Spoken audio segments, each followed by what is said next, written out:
দর্শকের বিষয়ে আরও খবর জানাতে সরাসরি যুক্ত হচ্ছেন সহকর্মী ফাতেমা জান্নাত মুমু। মুমু, বাঁধ খোলা নিয়ে এর আগেও জানাচ্ছিলেন, এই মুহূর্তে কি দেখছেন জানাবেন আমাদের। ধন্যবাদ সোহাগ, আপনি যেমনটি বলছিলেন আজকে সকাল 8:30টার দিকে কিন্তু রাঙামাটি কাপ্তাই কর্ণফুলী জলবিদ্যুৎ কেন্দ্রের 16টি গেট 6 ইঞ্চি করে খুলে দেওয়া হয়েছে। প্রায় 9000 কিউসেক পানি কর্ণফুলী নদীতে ছাড়া হচ্ছে। কর্ণফুলী নদীতে পানি ছাড়ার কারণে অনেকটা বাঁধের উপর যে চাপ ছিল, পানির চাপ, সেটি অনেকটা কমে আসছে। যেহেতু টানা বৃষ্টিপাত অব্যাহত আছে, এখনও গুড়ি গুড়ি বৃষ্টি হচ্ছে, পাহাড়ি ঢল নামছে। ভারত সীমান্তবর্তী ও রাঙামাটির যে সীমান্তবর্তী এলাকা আছে ওখান থেকেই কিন্তু পাহাড়ি ঢল আসার কারণে কাপ্তাই হ্রদের পানি কিন্তু দিন দিন বৃদ্ধি পাচ্ছে।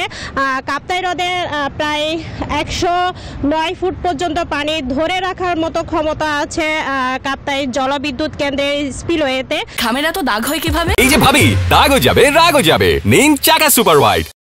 কিন্তু বর্তমানে কাপ্তাই হ্রদে পানি আছে এখন 108 ফুটের মতো, যা বিপদ সীমা অতিক্রম করেছে বলে তারা জানাচ্ছে। বাঁধ রক্ষা করার জন্য আসলে কাপ্তাই হ্রদের পানি কর্ণফুলীতে ছাড়া হচ্ছে, কারণ কর্ণফুলীতে যদি পানি ছাড়া না হয় তাহলে কাপ্তাই হ্রদের যে জলবিদ্যুৎ কেন্দ্রের যে স্পিলওয়ে আছে সেগুলি কিন্তু পানি ধরে রাখার মতো ক্ষমতা হারাবে। তারা পানির ধারণ ক্ষমতা যখন হারাবে তখন হচ্ছে বাঁধের উপর প্রেশার পড়বে এবং বাঁধ ভেঙে যাবে বা বাঁধের ক্ষতিগ্রস্ত না হয়ে যেন কাপ্তাই হ্রদের বাঁধ এবং কর্ণফুলী আশপাশে যে মানুষগুলো আছে তাদেরকে রক্ষা করার জন্য আসলে পানি ছেড়ে দেওয়াটা অতি জরুরি মনে করেছেন জলবিদ্যুৎ কেন্দ্রের কর্তৃপক্ষ।